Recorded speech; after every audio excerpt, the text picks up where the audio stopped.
Karibu sana katika channel yangu ya YouTube. Tupo katika HTML language na leo tutakwenda kuangalia kiundani zaidi kuhusu hizi tags, namna gani ambavyo tunaweza tukaziandika na kuweza kuzitumia katika HTML kodi zetu.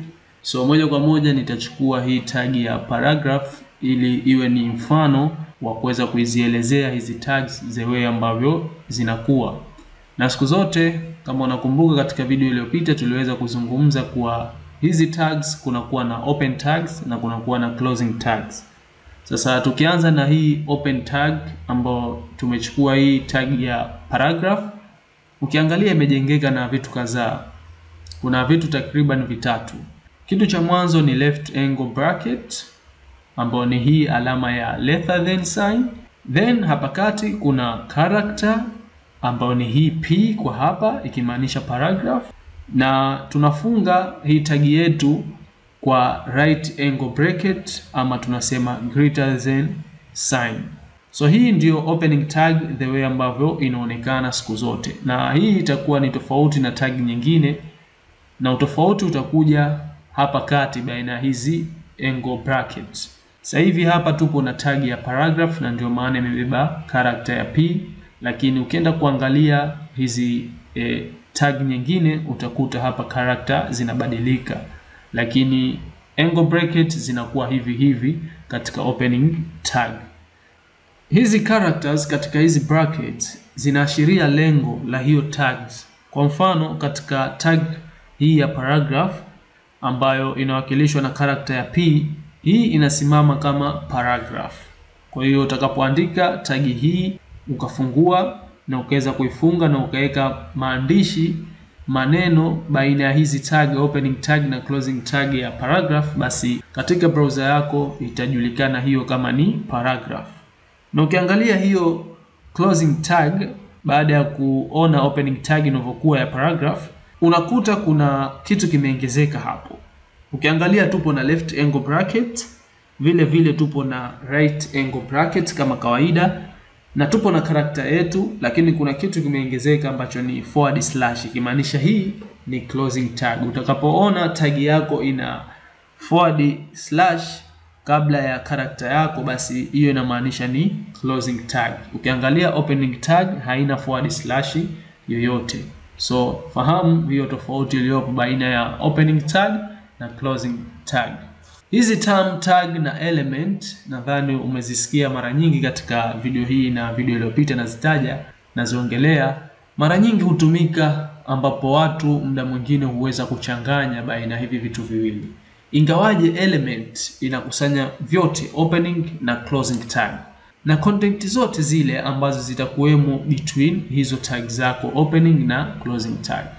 Kwa hiyo element imekusanya element nzima. I mean unaanza na opening tag, unakuja kile kitu ambacho unakiweka ndani ya hizo tag zako na unafunga hiyo tag ambayo umefungua. Okay? Hiyo yote inajulikana kama ni element. Lakini tag, tukiongelea tag inawezekana kuwa ni opening tag ama closing tag. Kwa nadhani hapo utakuwa umepata utofauti kidogo baina ya hii tag na element, lakini hazijatofautiana sana. Kisha ukiachilia issue nzima za tag, kuna kitu unatakiwa ufahamu hapa ambacho ni attributes. Attribute inatupatia maelezo zaidi kuhusu content ya element fulani, ambapo huwa zinakaa katika opening tag ya element yetu na inajengeka kwa sehemu mbili. Hiyo ni attribute, ambapo ni name na value ndio sehemu zake mbili hiyo attribute. Na baina ya sehemu mbili hizo hutenganishwa na alama ya sawasawa. So utakapokuwa na attribute yako itakuwa na jina lake, then itakuja alama ya equal sawasawa, na itaonesha value ya hiyo attribute. Ukiangalia kama katika huu mfano hapa wa hii paragraph, tumeongeza attribute katika hii tag yetu. Attribute yenyewe ni hii ya language ambayo ni lang sawasawa na hiyo value yetu ambayo ni English USA. Okay? Paragrafu hii ipo katika Kiingereza, maana yake maandishi yatakayokuja baina ya hii opening tag na hii closing tag ya paragraph ambayo imebeba hiyo attribute tuliyoandika hapo na value yake, basi humo ndani maana yake tunaiambia browser itakuwa inafuata maandishi ya Kiingereza.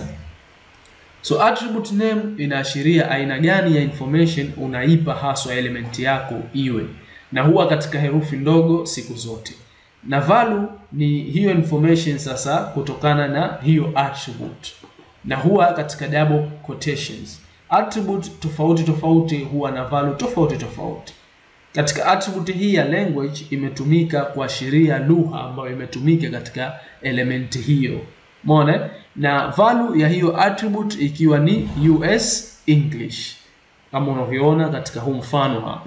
Na tukiweka mfano mwingine kwa kupitia hiyo attribute hiyo ya language, basi unakuta tumebadilisha hapa value yake, tumeipa language ya France ambayo ni FR, kimaanisha ni France. Kwa paragraph inayofuata hapa itasomeka katika lugha ya Faransa.